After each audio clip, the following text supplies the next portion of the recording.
Chapter 8. Hindi rin nakausap ni Jessica si Emma ng araw na yun na magtungo siya sa Merrill's at nakaengkwentro niya si Ate Shelby. Ayon sa napagtanungan niya, nasa Cebu raw si Eman. Apparently magbubukas na ng panibagong branch doon ang restaurant nito. Nalaman din yung ikatlong sangay na yun na nabuksan sa loob ng 8 buwan na nawala siya. It seemed he had been keeping himself busy with the work. Lumipas sa mga araw at sa loob ng panahong yun, ay ilang ulit siyang natukso na tawagan na si Eman para magkausap na sila nito. Subalit sa huli ay pagbabago ang isip niya. He deserved to hear what she was going to say in person. Pagkatapos bayaran ng taxi ay mabis na siya roon. Natapos din ang 1 linggong paghihintay niya. Now she was back at Merrill's. Hindi niya alam kung naroon na si Eman o kung pupunta to roon ng araw na yon. Pero nakahanda siya maghintay at magpabalik-balik hanggang sa makausap niya to. As it turned out, hindi na niya kailangan maghintay. Ayon sa head waiter na nakausap niya, naroroon daw ang binata. Pwede ko ba siyang makausap? Wika niya pagkaraang magpakilala. Sandali lang po, tatanungin ko po siya. Ilang minuto rin niyang hinintay na makabalik ito. Ma'am, sasamahan ko po kayo sa opisina sa likod. Nandun po si Sir Eman.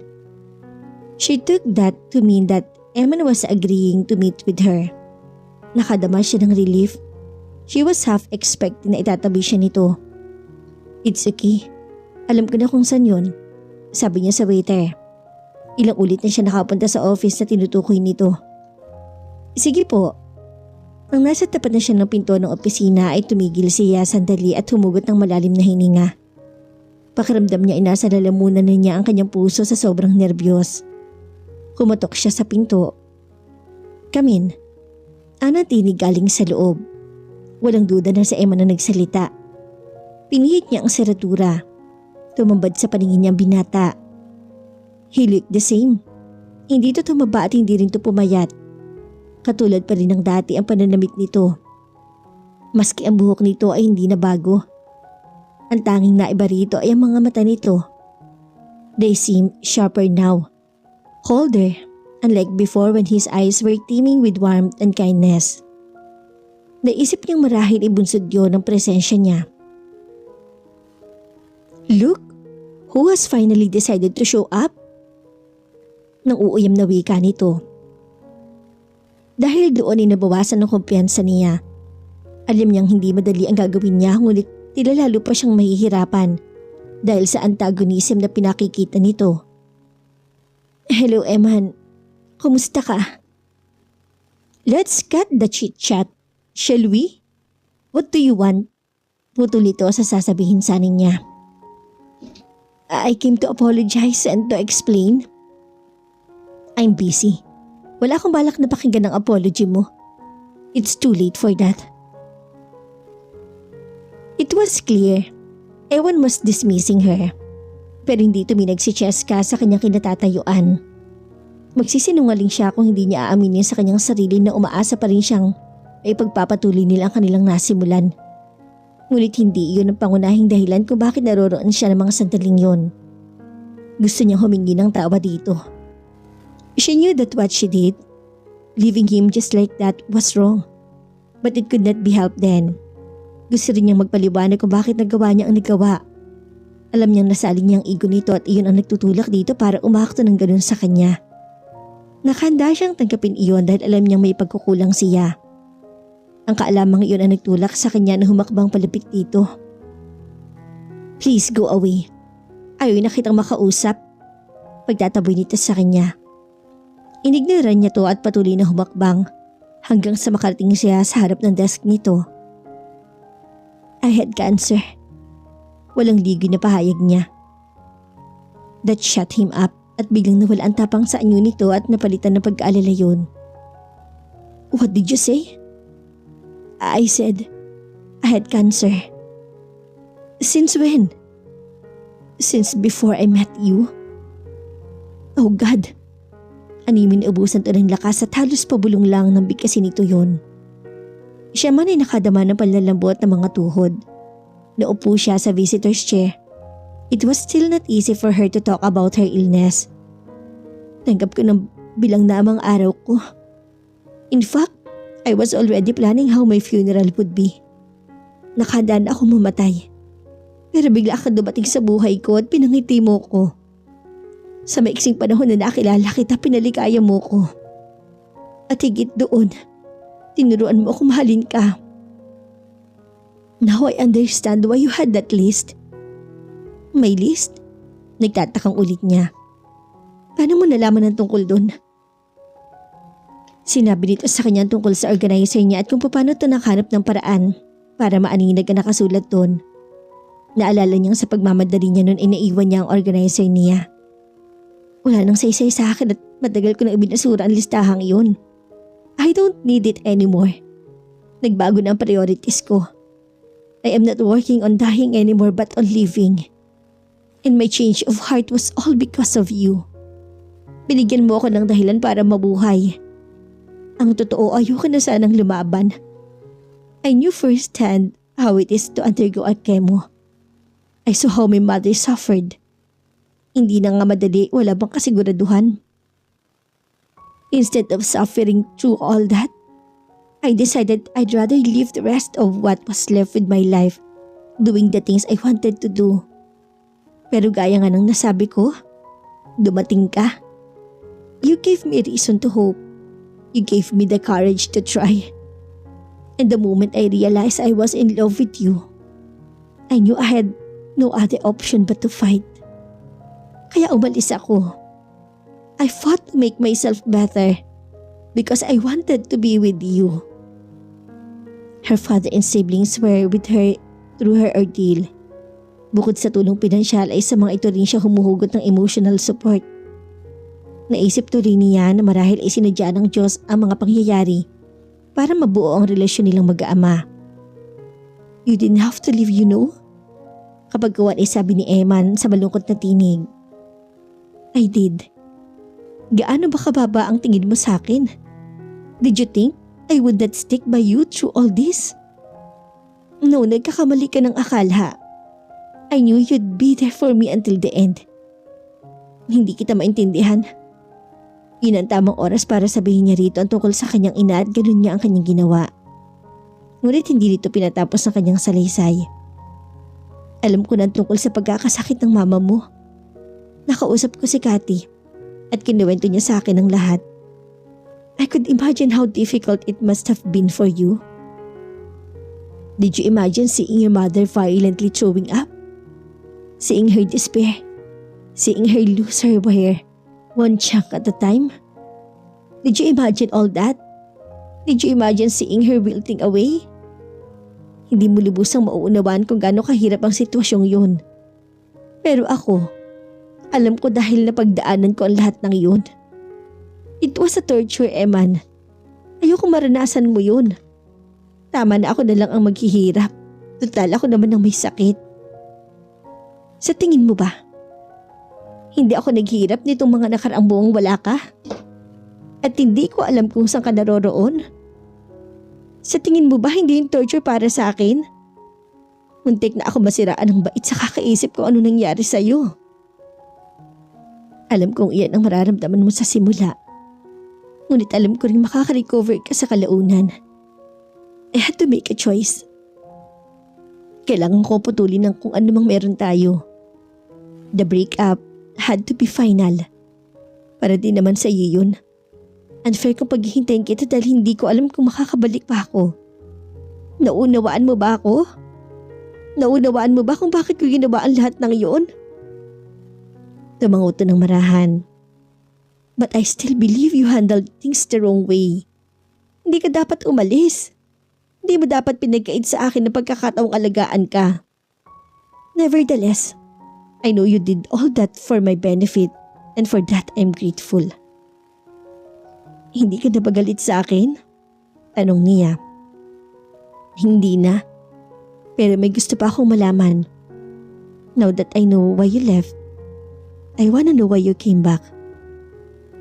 I need to explain and I owe you an apology. You did that already. Then what? Look, hindi ako magdaramdam kung sasabihin mo sa akin na ayaw mo na dahil nakapag-move on ka na. I was the one who left kaya wala akong karapatang magdamdam. Pero hindi mo maiaalis sa akin na huwag umasa. Umasa na ano? Umasa na pwede pa tayo. Tumango lang to at pagkatapos ay nanahimik na. Ipinatong nito ang siko nito sa armrest ng upuan at saka sinalo ng kamay ang baba. Ganun ang ayos ito habang tahimik na nakatingin sa kanya.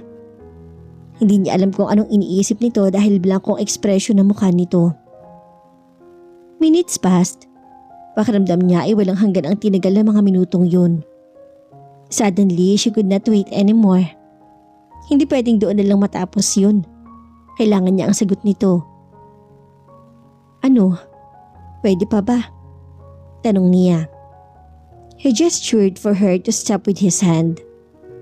Teka lang, nagpapakipot pa ako. Nuto biglang humisi.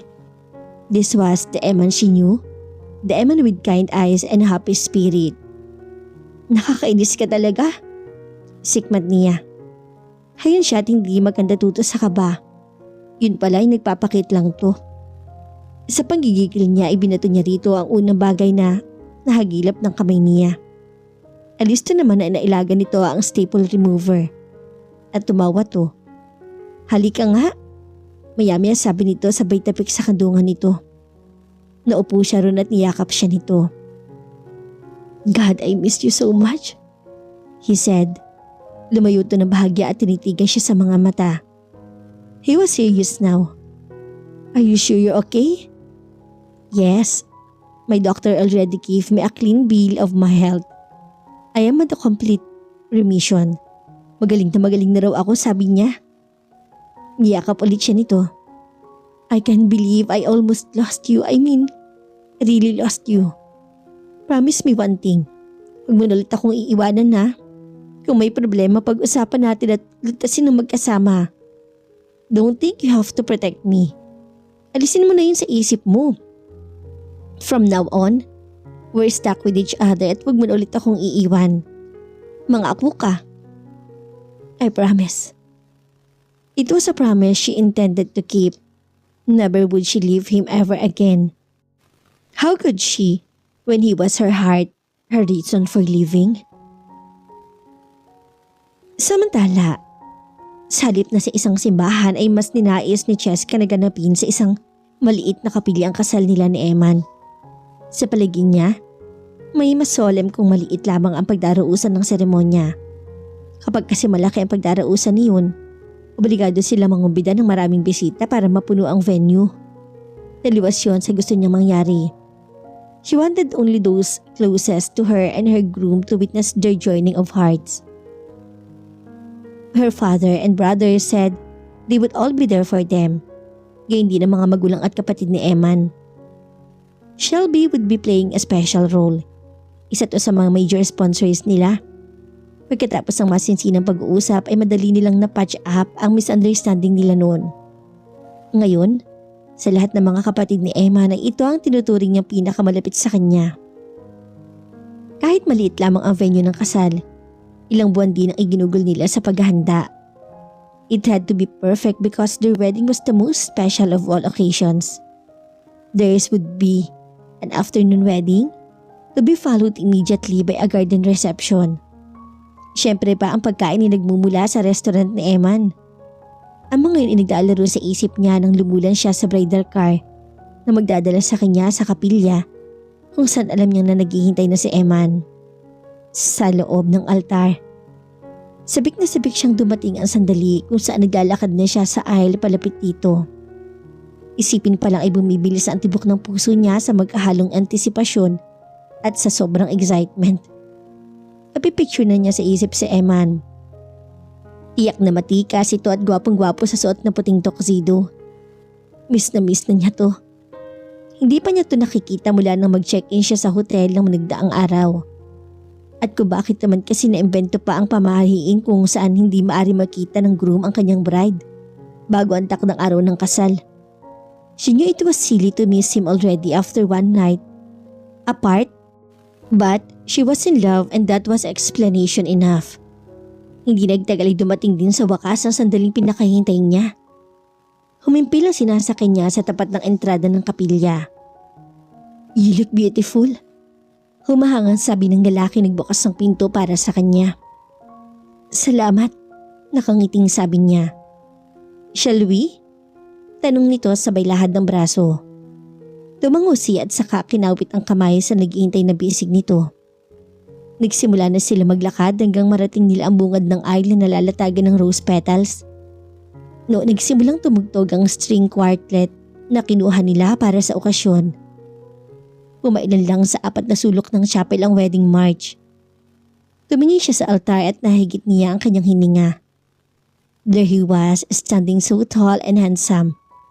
Her groom, her beloved, her Eman. Hindi niya inaalis dito ang mga mata niya habang naglalakad siya sa aisle. She could not wait to be with him. Kung pwede nga lang sana siyang tumakbo palapit dito, ginawa na niya.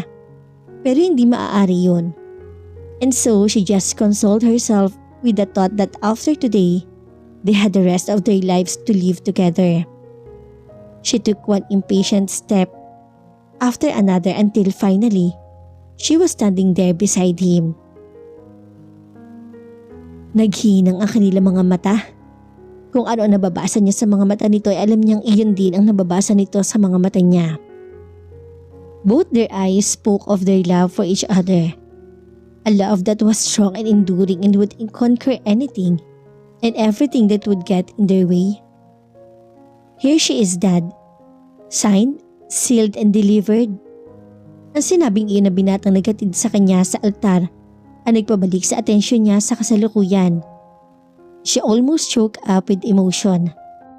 There she was, in between two of the most important men in her life. Her eldest son and her husband of 25 years. Who would ask for anything more? "Thank you, son." Sambit ni Eman.